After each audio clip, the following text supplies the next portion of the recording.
on a fait notre plan quinquennal il y a maintenant 3 ans, on a décidé d'aller à fond dans la stratégie de plateforme. Alors aujourd'hui, c'est un mot qui est quand même très souvent utilisé pour plein de choses. Donc, ce que j'aimerais faire, c'est peut-être vous expliquer ce que nous, on entend quand on parle de plateforme, de quoi on parle. Et après, vous expliquer comment cette stratégie est déclinée dans l'innovation et vous donner des exemples très concrets, y compris en France. Donc l'idée, c'est à peu près 20 minutes et après 5-10 minutes de questions. L'objectif, c'est que ce soit comme une session interactive. Vous m'excuserez, les slides sont en anglais, mais je vais parler en français. Alors, qu'est-ce qu'on entend quand on parle de plateforme ? Donc l'idée, c'est de dire qu'aujourd'hui, de plus en plus, comme vous avez bien compris, on sort d'un système linéaire pour aller vers un système circulaire où il y a de nouveaux rôles, des opérateurs d'écosystèmes, des producteurs de contenu, de services et des consommateurs de contenu et de services. Et donc c'est bien cet écosystème-là que l'on appelle plateforme. Évidemment, il y a plein d'exemples très concrets, notamment dans la partie retail, que vous connaissez tous. Et c'est bien de ça dont on parle quand on parle de plateforme. Ce n'est pas une plateforme infrastructure, ce n'est pas une plateforme de quelle gamme, mais vraiment cet écosystème qui lie des acteurs entre eux et qui vont pouvoir bénéficier d'un effet de réseau, d'un effet de supercharging, pour passer encore une fois d'un mode donc linéaire classique, je dirais supplier, fournisseur, provider, à un monde circulaire de renforcement progressif. Et donc pourquoi est-ce qu'on pense que les plateformes c'est quelque chose qui doit faire partie de notre stratégie, qui est même le support principal de notre stratégie future? C'est bien de dire qu'aujourd'hui, eh bien on y va. Qu'on le veuille ou non, on y va. Et vous le savez très bien, c'est évident sur la partie des hôtels, sur les taxis, etc., sur les consommateurs de contenu médias, mais on y va aussi pour le reste de l'industrie. Certes, vous et moi, nous utilisons ces plateformes au quotidien à travers nos mobiles, mais évidemment, vous les trésoriers, vous les leaders corporate, vous aurez la même exigence en termes de navigation, d'accès aux services, de simplicité d'usage. Et donc, c'est également applicable pour les corporates et pour les FIs. Il n'y a aucune raison. Et donc, c'est bien ce point de départ qui nous oblige et nous pousse à innover en proposant des plateformes pour le monde corporate et évidemment aussi pour le monde retail. Alors, quand on regarde le monde de plateforme, on considère chez ING qu'il y a 3 parties. Soit évidemment la plateforme ING, et on espère que cette plateforme-là sera ce qu'on appelle la go-to plateforme pour nos clients retail et nos clients corporate, évidemment, et FIs. Mais nous sommes bien conscients que nous ne sommes pas les seuls au monde et qu'il y a d'autres plateformes qui sont très successful. Et donc, on veut être là où nos clients sont. Et donc, il se peut, que ce soit au côté retail ou que ce soit côté corporate banking, qu'on veuille aller vers d'autres plateformes pour être là où nos clients sont et proposer nos services. Troisième option, c'est se disrupter soi-même en créant des plateformes en dehors de la plateforme ING. Et on va y revenir, je vais donner quelques exemples. Et donc, pour nous, notre stratégie de plateforme, ce n'est pas de choisir parmi ces 3 modèles, mais c'est bien de les embrasser les 3 en même temps. Puisqu'on part du principe qu'il n'y aura pas un seul gagnant, mais qu'il faudra bien avoir une action coordonnée sur l'ensemble de ces 3 sujets, ces 3 directions. Et donc, si on est sérieux par rapport à cette plateforme de stratégie, il est évident ou du moins, il est évident pour nous, que le message par rapport à nos clients, c'est de dire, aujourd'hui, les produits ne sont plus différenciants. Un compte courant, corporate ou retail, c'est quasiment le même partout. Un semi-account, c'est le même partout. Les solutions, je dirais, aussi belles soient-elles de trade finance, de cash management, seront de moins en moins différenciantes. Ce qui sera différenciant, c'est bien l'expérience client, la facilité d'utilisation et la garantie à tout moment de proposer le meilleur service personnalisé au moment donné. Et quand on dit ça, il serait trop prétentieux, très prétentieux de dire qu'à tout moment, c'est ING qui propose les meilleurs produits ou les meilleurs services, ou une autre banque d'ailleurs. Et donc, si on est consistant par rapport à cette théorie, la garantie que l'on veut donner à nos clients, c'est la meilleure expérience et l'accès aux meilleurs services à un instant T, quel que soit le fournisseur de ce produit ou de ce service. On espère, et on fait tout pour ça avec nos équipes, qu'on aura des offres très performantes et des services très performants. Mais s'il y a un autre acteur, à un moment donné, pour cette personne-là ou cette corporate-là qui a un meilleur service, c'est bien ce service-là que l'on doit proposer à nos clients. Et donc notre promesse à notre client, c'est de dire, venez chez ING, sur les plateformes ING, vous trouverez toujours le meilleur service au meilleur moment pour vous. Que ce soit un produit ING ou pas. Et donc c'est bien ça notre ambition. Nous avons développé déjà plusieurs plateformes qui sont live, up and running, et donc je voudrais juste vous en citer quelques-unes. Alors, ça, c'est un exemple qui est retail. Donc, en 2016, on a lancé une initiative en UK dans laquelle on n'avait pas de présence retail qui s'appelle Yolt, qui est un agrégateur, je dirais, de comptes financiers. Mais beaucoup plus que ça, c'est vraiment une application de lifestyle pour permettre à nos utilisateurs retail, on pas des clients, des utilisateurs, on est dans un monde plateforme, on parle d'utilisateurs, d'avoir un accès unique à l'ensemble de ses comptes et de pouvoir manager ses activités financières daily de manière centralisée et d'avoir à tout moment l'assurance qu'il ne dépense pas plus que ce qu'il doit dépenser. C'est la promesse. La one-liner, c'est Unthink Money. C'est-à-dire que l'on veut que nos utilisateurs se soient à l'aise et qu'ils soient convaincus qu'ils ne dépensent pas plus d'argent que nécessaire. Alors vous me direz, pourquoi est-ce que j'en parle aujourd'hui dans un monde qui est plutôt un monde corporate? C'est qu'on a annoncé donc, il y a 2 semaines, donc, c'est un succès massif. Aujourd'hui, après 1 an de lancement, c'est plus de 500 000 utilisateurs en UK.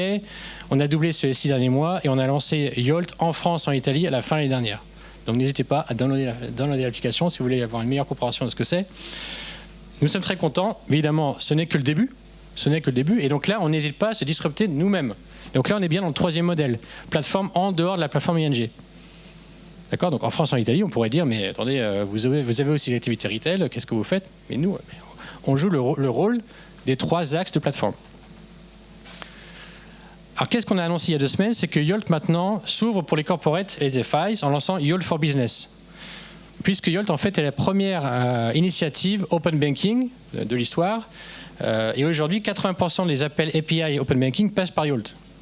Donc, on a construit toute une plateforme d'agrégation qui est vraiment focalisée sur Open Banking, déjà fully live, et qui marche très très bien. Et on s'est dit, mais pourquoi ne l'offrir qu'à Yolt? Ouvrons-le à l'ensemble des acteurs de l'Open Banking. Sachant qu'en septembre, de toute façon, la 2e directive des paiements rentrera en vigueur. Et de nombreux acteurs, FI et corporate, vont pouvoir bénéficier de ces API, que ce soit d'agrégation de comptes ou d'initiation de paiement. Et donc, en avance de phase, le leader de l'open banking a dit « je vais ouvrir mes API à l'ensemble du marché ». Et la réponse est très impressionnante, notamment côté corporate, qui veulent pouvoir initier des paiements depuis leur plateforme, sans avoir à développer tout ça eux-mêmes. Donc on va commencer avec les 2 services d'agrégation et d'initiation de paiement. Et après, on rajoutera toute l'intelligence de Yolt par-dessus, d'enrichissement de données, de catégorisation, etc., etc. Je monte en grade au niveau du segment PME, moyenne et grande PME. Aujourd'hui, un segment qui est très largement dévalorisé et peu servi par les banques. L'accès au financement, évidemment, est critique et est très important pour les PME, pour leur permettre d'accélérer leur croissance. Et les appétits de risque des banques, je dirais, traditionnelles, deviennent de plus en plus élevés, compliqués. Et donc l'accès au fonds est compliqué pour les PME. Et donc ce que nous on a dit en tant qu'ING, on a donc un appétit de risque qui est je dirais, marché. Qu'est-ce qu'on peut faire pour aider ces PME? Au lieu de leur dire non, votre profil de risque est trop élevé, qu'est-ce qu'on peut dire? On veut dire oui. On veut toujours dire oui, mais pas forcément avec ING dans ce cas-là. Donc si le dossier de crédit, évidemment, nous plaît, parfait.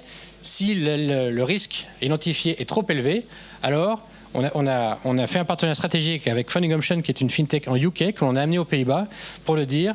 Nous redirigeons vers la plateforme Funding Options, donc c'est un oui. Et voilà, vous avez accès à 10 autres lenders qui, eux, vont vous donner le crédit dont vous avez besoin dans les quelques minutes qui arrivent. Donc ça, c'est bien la promesse. C'est la promesse du oui, mais pas forcément un produit ING. D'accord? Et donc là, le succès est massif et on regarde aujourd'hui à étendre ce partenariat dans les autres pays. Je continue à remonter les segments. On est sur la partie, je dirais, corporate. Alors, le sweet spot, aujourd'hui, on imagine entre 500 millions et 2 milliards, mais ça peut être beaucoup plus. On a lancé il y a 6 mois une offre qui s'appelle Cobase, donc qui a été créée au sein, j'ai oublié de dire, Yolt, c'est quelque chose qui est 100% ING, créé dans nos laboratoires, 100% ING. Cobase, créé dans les laboratoires ING, mais comme on veut que ça devienne une solution de marché, nous ne sommes pas prétentieux pour dire que si ça reste que ING, ça ne va pas créer tout le marché. Donc ce qu'on veut, c'est ouvrir, c'est d'une part que cette entreprise soit neutre par rapport à ING, que sa direction opérationnelle soit complètement indépendante de la direction d'ING, mais également donner la possibilité à d'autres FI de rentrer au capital et de faire effectivement une opération de marché. Donc aujourd'hui, ING n'est qu'un investisseur de Cobase, mais qui a été, je dirais, initié dans le laboratoire d'ING. Et l'objectif, c'est bien de fournir la même chose que Yolt, mais pour les corporates.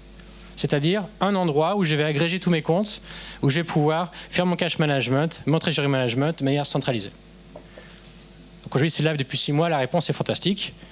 Et là, je dirais qu'il y a plusieurs acteurs. Évidemment, si je suis corporate, ça pourrait m'intéresser parce que je veux pouvoir simplifier et centraliser mon management quotidien. Par rapport au FI, on a 2 offres, enfin Cobase a 2 offres. Une offre qui permet de dire on fait du reseller agreement, tout simplement, avec un porteur d'affaires par rapport à des corporates de nos partenaires FIs. Et puis il y a une partie qui est plus white label pour permettre à certains FI d'offrir directement ce service à leurs clients. Et puis, comme j'expliquais, comme on est dans un mode où on veut vraiment créer un marché, nous sommes en train de discuter avec certains FI pour rejoindre le capital. Mais là, de manière très spécifique. D'ailleurs, je fais un petit peu de pub pour Stéphane, qui est là, qui à 2 heures parlera plus en détail dans l'autre salle de Cobase. Et là, il passera vraiment 30 minutes que sur cette offre. Continuons sur la partie Transaction Services, côté Trade Finance. Là aussi, ING a créé conjointement avec une dizaine d'autres acteurs, une initiative qui s'appelle Marco Polo et qui a l'objectif de pouvoir simplifier le processus end-to-end de Trade Finance, qui aujourd'hui est un processus très morcelé, très papier. Et donc là, ce que ING a fait, c'est qu'il a fait un partenariat avec une fintech qui s'appelle TradeX, qui est le partenaire très technologique derrière cette plateforme, et également rejoint par 10 autres acteurs, des acteurs de la chaîne Trade Finance, pour pouvoir créer une plateforme qui est blockchain-based, DLT-based, complètement dématérialisée, complètement sécure, beaucoup moins chère, et pour raccourcir les délais et pour pouvoir favoriser évidemment la partie financing derrière.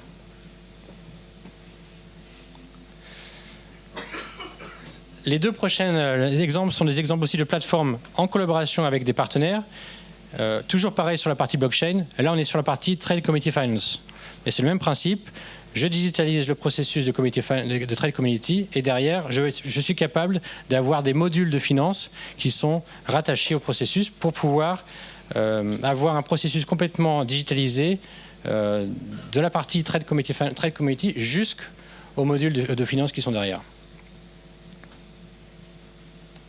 Et donc là, on est live, c'est-à-dire qu'on a fait les trades live, end-to-end, avec des acteurs leaders sur le marché, mondiaux, entre les États-Unis et l'Asie, en passant par l'Europe. Donc là, c'est vraiment un modèle complètement prouvé. Et 2009, c'est l'année où on accélère sur l'ensemble de ces plateformes, Trade Finance et Trade Community Finance.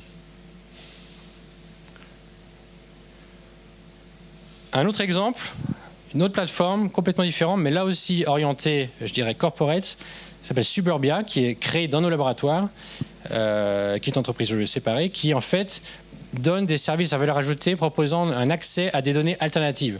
Donc je suis par exemple Carrefour et j'ai envie de comprendre aujourd'hui, pour optimiser mon cash flow par exemple, pour optimiser mes investissements, quelles sont dans le monde aujourd'hui les différences entre les achats et la partie supply d'une ligne de produits. Je peux utiliser aujourd'hui Suburbia qui a accès à un nombre incroyable de sources de données et qui est capable de produire de l'intelligence pour des acteurs très particuliers. Aujourd'hui, c'est focalisé sur Trade Community Finance et sur Retail. Donc Suburbia aujourd'hui acquiert de la donnée, la rend intelligente, la rend consommable pour des grands acteurs du marché. Et ces acteurs aujourd'hui, ce sont des retailers, ce sont une banque comme ING, sur la partie Trade Community Finance, mais ce sont aussi des gouvernements, le gouvernement d'Allemagne par exemple, qui est un grand client de Suburbia, et qui veut mieux comprendre qu'il y a vraiment des use cases très particuliers en termes de mobilité dans les smart cities, etc., etc. Et donc Suburbia, c'est vraiment ce réceptacle de données, et on le fait vertical par vertical. On comprend bien qu'évidemment, le monde de la donnée est immense, mais donc on prend des verticales comme ça, et puis on va aller acquérir de la donnée, mettre de l'intelligence derrière pour la rendre utilisable pour les grands acteurs du marché. Et donc là, on a une roadmap de vertical pour l'année 2019-2020 qui va s'étendre notamment sur la partie retail, où on va décrier tout un ensemble de lignes de produits et aussi un ensemble de pays. Et peut-être un autre exemple sur la partie plus marché financier. On a lancé il y a 1 an et demi une activité qui s'appelle Katana, qui était d'abord pour notre desk de bonds au sein d'ING et qui a comme objectif de faciliter et d'améliorer le pricing des bonds et les rendre plus liquides en regardant des milliards d'historiques de transactions sur des milliards de bonds et d'essayer d'avoir une analyse prédictive sur le pricing de ces bonds. Et donc c'était tellement un succès pour notre propre desk qu'on a lancé en octobre dernier l'initiative Catala Lens pour nos clients. pour qu'eux-mêmes puissent bénéficier des mêmes services pour leur bond trading desk. Donc, ces quelques exemples que je vous ai donnés, c'est pour vous partager notre passion pour la plateforme, notre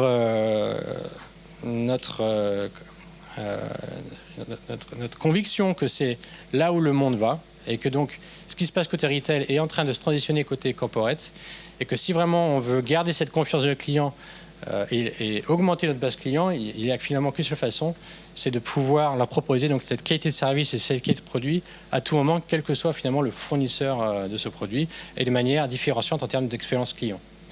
C'est compliqué, hein, ça a l'air simple ce que je raconte, mais c'est très très compliqué. C'est compliqué pour nos équipes, parce qu'évidemment on se dit, quelque part on stimule la compétition interne par rapport à nos produits, donc c'est pas quelque chose en termes de message qui est évident à faire passer, mais je pense que la compréhension est là et maintenant on a bien compris que c'est en se disruptant loin-même qu'on va augmenter notre base finalement, mais ça reste un effort qui est compliqué et puis comme tout changement stratégique ça prend du temps et ça prend de l'énergie. Il y a des moments où on réussit, des moments où on réussit moins, mais pour nous la direction est évidente. Donc on essaye, on n'y est pas encore tout à fait, mais en tout cas on est bien en chemin.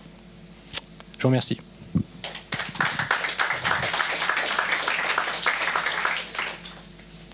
Est-ce qu'il y a des questions ? Je crois qu'il y a un micro, c'est ça, pour les questions ? Y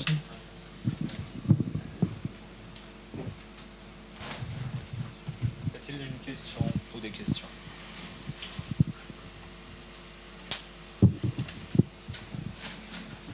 Oui. Pardon, merci. Juste une petite question. Vous mentionnez que vous travaillez souvent avec d'autres acteurs. Comment vous travaillez donc avec les autres banques, voire les régulateurs, etc. Parce qu'il faut que tout l'écosystème bouge dans la même direction, j'aurais tendance à dire. Donc, comment faites-vous ? Alors c'est une bonne question, donc c'est pas facile, parce que plus on est dans le même bateau et plus il y a d'avis différents potentiellement, et donc plus c'est compliqué pour que le bateau aille dans la même direction. Alors si on revient sur la partie trade finance, que là il y a quand même beaucoup d'acteurs, et encore j'ai pas parlé de R3 qui est le consortium blockchain dans lequel ING participe, et il y a plus de 200 acteurs, donc là c'est vraiment un très grand consortium. Mais donc globalement ce sont des consortia pour ces parties trade finance, et donc là il y a une gouvernance à mettre en place. Donc ça dépend de chaque consortium, ça dépend de des règles de gouvernance qui ne sont pas forcément les mêmes pour tout consortium. Mais aujourd'hui, ce qu'on constate, c'est que sur des sujets corporate, ce qu'il faut, c'est la masse. Parce que si on n'est qu'un seul acteur, on ne va pas pouvoir créer une solution de marché. Et donc, je dirais que si on regarde ce qui marche bien, c'est de ne pas garder, même si la solution est très belle, c'est finalement d'accepter de la partager avec d'autres. Et ça, c'est un effort intellectuel et de conviction. En comprenant bien que c'est pour le bien de tous. Donc c'est pas facile, mais il faut le faire. Et le faire en consortium, c'est quelque chose qui marche. Évidemment, il y a des règles à tirer. Il faut que les règles soient très très claires. Il faut évidemment il faut pas qu'il y ait un acteur qui puisse tirer tout le monde de manière unilatérale. Donc il y a tout un partage de règles de bienséance. Et puis évidemment, il y a une partie d'investissement.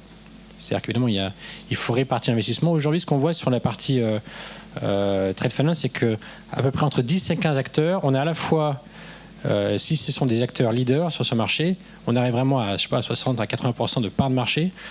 Donc on est vraiment déjà un acteur vraiment de référence, tout en limitant finalement le nombre d'acteurs avec lesquels on va interagir. Alors pour les régulateurs, alors il y a plusieurs sujets.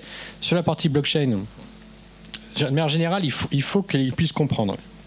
Donc c'est là qu'il faut déjà les informer, leur expliquer. Ils sont très demandeurs et eux-mêmes veulent comprendre parce qu'ils veulent après être capables de pouvoir faire leur travail de supervision. Et donc on les emmène, on les informe, on organise des sessions d'information, on leur explique le détail et c'est une communication permanente. Donc ça c'est comme ça qu'on adresse le sujet.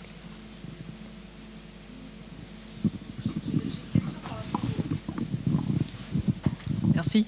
J'ai une question par rapport au business model. Donc là, on voit l'agrégation de sociétés tierces sur une plateforme. Je dirais le principe d'ING, c'est un peu comme Amazon, quoi. Vous référencez des fournisseurs de services et vous prenez un pourcentage sur chaque transaction, où en fait vous essayez que vos tarifs version plateforme soient à peu près identiques que ceux qu'on pourrait avoir sur une agence entreprise. En fait, le business model qu'il y a derrière cette plateformisation des services. Alors, c'est une très bonne question. Donc, ça dépend. Si je prends le cas de Funding Options, par exemple, pour la partie PME, grosse PME, c'est, comme vous le dites, c'est effectivement c'est des filets de transactions où en fait le Funding Option nous rétribue pour chaque, comme un apporteur d'affaires, si vous voulez. Pour le client final, dans ce cas-là, donc la PME, je dirais que nos services ne sont pas facturés au client final. Donc c'est bien Funding Option qui va contractualiser avec le client dans ce cas-là au niveau du crédit. Et puis nous, après, en termes de business model, c'est un business model d'apporteur d'affaires par rapport à Funding Options. Donc ça, c'est un exemple. Après, quand on est dans un mode de consortium, c'est très différent. Parce que là, on est dans un mode effectivement où on partage l'entreprise, donc c'est plus un mode de stakeholder. Et chacun a son pricing, puisque chacun a un rôle dans la value chain. Sur la partie Cobase, par exemple, comme j'expliquais, il y a plusieurs modes. Il y a un mode côté corporate, donc là on est en B2 corporate, et donc là c'est un mode, je dirais, de licence, tout simplement. Donc on est dans un mode de licence. Après, évidemment, quand on travaille en reseller, reselling agreement avec des FIs, même chose, c'est l'apport d'affaires. Et puis après, si on est sur un mode white label, même chose, c'est de la licence. Donc je dirais que les business models dépendent de la relation dans cet écosystème et qui sont variés en fonction du use case.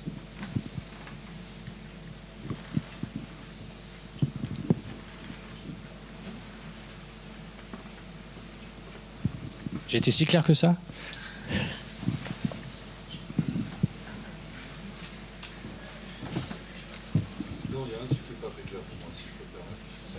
Bien compris.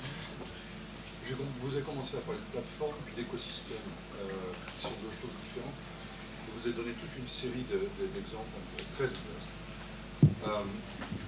Quel est votre rapport en termes commercial, en termes d'interaction client, en termes de front-end C'est quoi? C'est vraiment une plateforme comme Amazon Web Services? Ou est-ce que c'est un écosystème dans lequel vos commerciaux interagissent et font la promotion? Je n'ai pas bien compris la différence très claire entre écosystème ou plateforme, ou un mix des deux. Alors, c'est une très bonne question, et c'est pour ça que j'ai essayé au début d'expliquer, parce que je pense que chaque personne a une définition différente du mot plateforme. Et donc vous avez raison, quand on parle de Amazon Web Services, on peut parler de plateforme. Quand on va sur le quai de la gare, je suis sur la plateforme 2, 3. Enfin, donc, le mot plateforme veut dire plein de choses. Ici, dans cette présentation, chez ING, quand on parle de plateforme, on parle bien d'écosystème. C'est-à-dire que c'est pas le web service qui est hosté quelque part, non, c'est bien l'écosystème qui est opéré par quelqu'un ou par un groupe de quelqu'un. Donc par exemple, Yolt, voilà, c'est Yolt qui opère cette plateforme-là.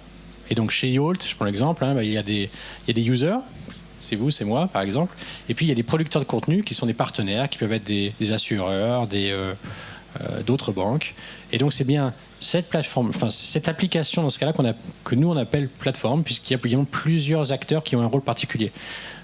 Sur la partie Funding Option, je reprends, Funding Option a produit le crédit, et nous on opère la plateforme ING, et puis évidemment il y a la PME qui veut. Donc pour nous c'est bien cet écosystème, cet ensemble d'acteurs et le support technologique qui est derrière que l'on appelle plateforme. Ok, donc c'est un écosystème et vous apportez du lab, de l'innovation, du capital éventuellement, d'accès à d'autres acteurs, et du support commercial également? Absolument, absolument. Par exemple, Stéphane, si vous allez voir Cobase et que demain vous allez signer un contrat avec Cobase, ben voilà, on a une relation d'apporteur d'affaires. Donc, et effectivement, on donne l'accès évidemment. L'intérêt d'ING pour des acteurs, un des intérêts d'ING, au-delà de la compétence technologique, c'est évidemment leur base client, que ce soit côté retail ou côté corporate. Donc ça permet à des fintech comme Funding Option d'accéder évidemment à des centaines de milliers de clients qu'eux n'ont pas accès en direct, à un coût qui est beaucoup plus faible. Aujourd'hui, mon daily job, c'est de manager donc les relations avec les fintech, de les trouver, d'investir, de faire des partenariats. Donc aujourd'hui, on a 160 partenariats avec des fintech, on a investi dans 27 fintech. ce que l'on constate, c'est qu'il y a peut-être 2 ans, on disait « Oh, les fintechs, c'est la compétition des banques ». Aujourd'hui, ce n'est pas du tout le cas. Aujourd'hui, les fintechs ne veulent plus faire du B2C. Elles sont dans un mode qui arrive complètement B2B. Pourquoi ? Parce que leur coût d'acquisition client est tellement grand que ce n'est pas possible. Et donc, ce qu'ils veulent, c'est avoir un partenariat avec des acteurs comme ING, puisqu'ils vont accéder à 38 millions de clients, ils vont accéder à des milliers de clients corporate à un coût qui n'a aucun rapport s'ils étaient en direct. Absolument. Vous avez donné plein de bons exemples. Qu'est-ce que vous cherchez ou qu'est-ce qui vous manque ? Alors, qu'est-ce qu'on cherche ? J'ai toute une liste moi, de use cases. Je suis à la recherche de du bon partenaire. Donc ça, on peut en discuter, il n'y a pas de souci. Aujourd'hui, on n'en est qu'au début. Donc aujourd'hui, je dirais que ces exemples sont des bons exemples, mais ça, si je regarde le PNL d'ING aujourd'hui, je dirais que ce n'est pas encore matériel. L'impact de ces partenariats, aujourd'hui, on n'en est qu'au tout début. Donc par exemple, quand on voit Yolt, 500 000 users, il y en a beaucoup plus, mais mettons 500 000 users. Aujourd'hui, l'impact PNL de Yolt n'est pas encore matériel par rapport à un PNL d'ING. C'est évident. Ceci dit, on pense que c'est bien la bonne direction et que l'impact sera là. Et donc, il faut accélérer. Aujourd'hui, notre objectif, et ce qui nous manque, c'est d'appuyer sur l'accélérateur pour l'ensemble de ces plateformes, pour avoir plus de meilleurs partenaires, un meilleur contenu, et de pouvoir engranger cet effet de réseau qui a fait ce que Amazon est aujourd'hui, etc., etc. Et évidemment, au début, ça prend de l'effort, ça prend plus de temps pour vraiment accélérer. Et donc aujourd'hui, on est dans cette phase d'initiation, et ça prend de l'effort, ça prend de l'énergie. Donc c'est ce qui nous manque aujourd'hui, c'est l'accélération. Et c'est bien notre... Donc est-ce que ça veut dire que votre approche est opportuniste plutôt que d'avoir une vraiment claire vision à 5 ans, où est-ce que vous voulez avoir et quels sont les types de fonctionnalités que vous voulez avoir en portefeuille ? Alors non, au contraire, je pense qu'aujourd'hui, c'est la vision. C'est-à-dire qu'on agit sur la vision. Parce que si j'étais opportuniste, je ne ferais pas ça. Ce que je vais expliquer, c'est qu'aujourd'hui, l'impact n'est pas encore matériel. Donc aujourd'hui, c'est un investissement massif pour un impact qui n'est pas encore matériel. Donc c'est vraiment, me semble-t-il, la définition d'agir sur la vision. Et aujourd'hui, on est sur du 3 à 5 ans, effectivement, voire 10 ans. Mais on pense que c'est la seule solution. Et donc, on prendra le temps qu'il faudra. Ceci dit, on voit déjà apparaître les prémices d'impact. Et c'est bien ça qui fait qu'on veut doubler l'effort sur cette direction-là. Est-ce que vous voyez l'impact des fintechs ? Est-ce que vous voyez l'impact des fintechs sur votre chiffre d'affaires à vous ? Est-ce que vous voyez qu'il y a une baisse ou est-ce qu'il y a aussi des choses comme ça qui font qu'il y a des signaux qui vous poussent à investir massivement pour pouvoir récupérer des parts de marché ? Alors, comme j'expliquais, aujourd'hui, nous, les fintechs, ce sont nos amis. Globalement, aujourd'hui, je vous dis 160 partenaires de fintech. Aujourd'hui, on ne voit pas fintech comme étant une compétition. Alors, il y a quelques exemples de gens qui sont intéressants à suivre, qui ont une certaine part de succès, notamment en termes de valorisation. Donc, évidemment, on regarde avec grand intérêt un certain nombre de fintechs qui ont réussi sur le marché, notamment côté retail. On peut en citer quelques noms, mais je pense que vous les connaissez. Mais ceci dit, ça reste à la très grande marge. Non, le vrai, pour nous, les vrais concurrents, c'est plus les big tech, les gens comme Google, comme Amazon. Voilà, pour nous, c'est même pas les banques. Évidemment, on est concurrents ensemble. Mais pour nous, les vrais concurrents, c'est les GAFA, c'est les Asiatiques, que l'on connaît bien, parce qu'on a une grosse présence en Asie aussi. La vraie concurrence, elle est là, nous semble-t-il en tout cas. Et eux, et quel est leur modèle ? Plateforme. Tous. Donc il y a bien une raison. Mais bon, ils ont commencé plus tôt, c'est un autre marché, mais on voit bien, ils ont mis du temps mais après, une fois que ça y va.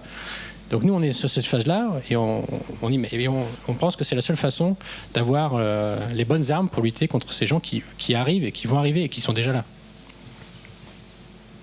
C'est la fin, on me dit. Peut-être une dernière question éventuellement, ou c'est vraiment la fin ? C'est la fin ? C'est la fin. Merci beaucoup, bonne journée.